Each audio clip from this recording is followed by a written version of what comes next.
एक भूत था जिसने एक चील पाली थी। चील रोज हड्डियां लाती और भूत मजे से खाता।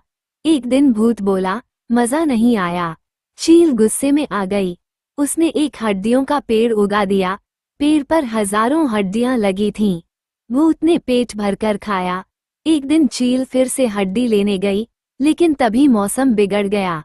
बिजली गिरी और हड्डियों के पेड़ में आग लग गई। सब हड्डियां जल गईं।